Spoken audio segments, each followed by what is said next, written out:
जनसामान्यांशी जुळलेला अनमोल नातं, कधी तिखट प्रहार, कधी हास्य खळखळत, आजवर त्यांनी परतून लावले संकटाचे कित्येक प्रहार.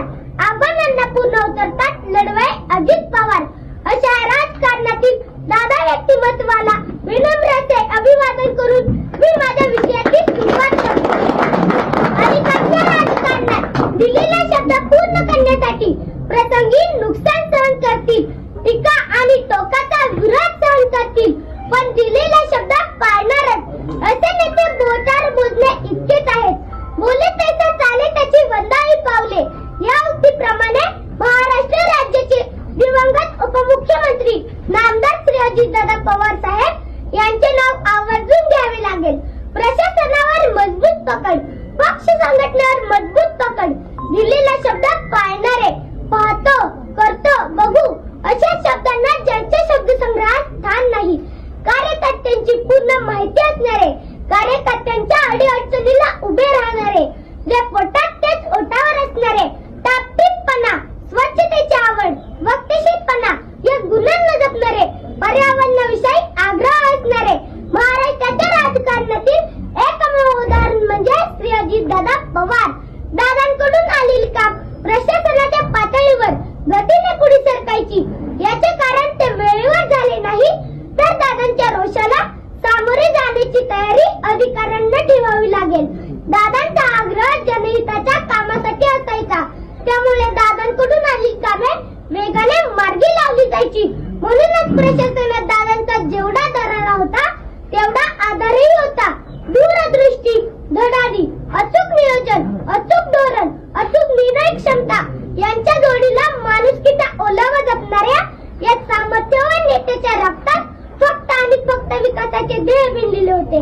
पिंपरी चिंचवड आणि बारामती सारख्या शहराच्या शिरावर डोळे दिपून टाकणाऱ्या, विकास कामाचे कोंदण लावणाऱ्या अजितदादांच्या हातात राज्याची सत्ता आल्यानंतर महाराष्ट्राची प्रगती ही तितक्याच जोमाने होऊ लागली.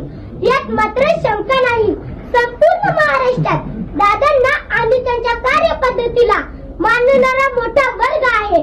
चुकीच्या कामांना दादा परखडपणे विरोध करतात, तर लोक उपयोगी कामात अडचण आली तर त्यांचा परखडपणा कामात दिसतो.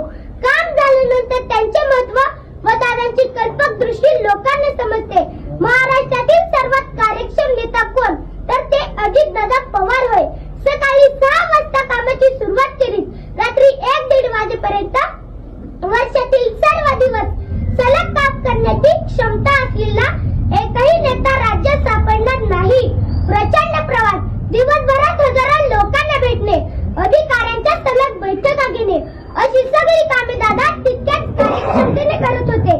म्हणूनच मी म्हणेन, अशा अनेक गुणांनी संपन्न असलेले माझे दादा एक अद्भुत रसायन होते. अजितदादा हे दूरदर्शी, वास्तूक विशारद होते.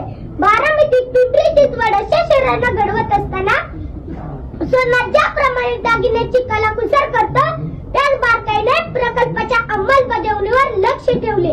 या प्रकल्पाच्या भव्यतेमुळे ही शहरे आज महाराष्ट्रात एक नवीन ओळख निर्माण करीत आहे. अचूकता, कलाकुसर आणि गुणवत्ता यांचा मेळ साधत दादाने एखाद्या वास्तूक विशारद प्रमाणे ही शहरी घडवली आहे.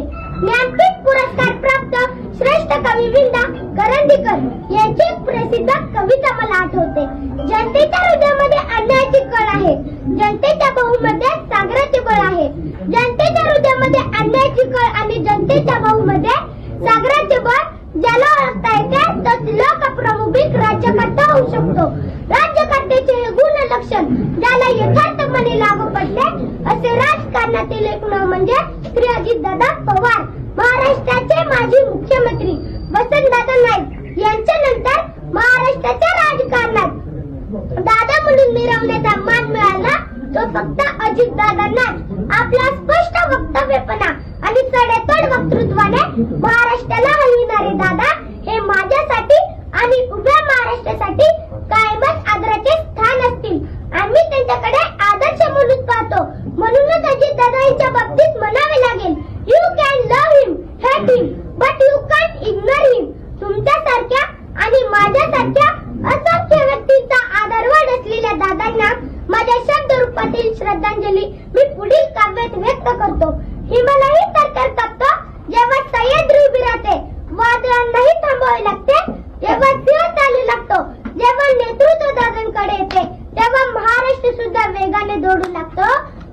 मी सुद्धा वेगाने दौडू लागतो. जाता जाता एवढंच म्हणेन, वैशाली व महाराष्ट्र नवा, अजितदादांचा मुख्यमंत्री व्हावा. या माझ्या स्वप्नाप्रमाणे महाराष्ट्रातील दादांवर प्रेम करणाऱ्या तमाम चाहत्यांच्या मनातील अर्धवट राहिलेले स्वप्न मनाशी कवटाळून तुम्हा सर्वांचा निरोप घेतो. जय हिंद, जय भारत, धन्यवाद. पुढे लिहिलंय दादा कारोटे आपल्याकडे.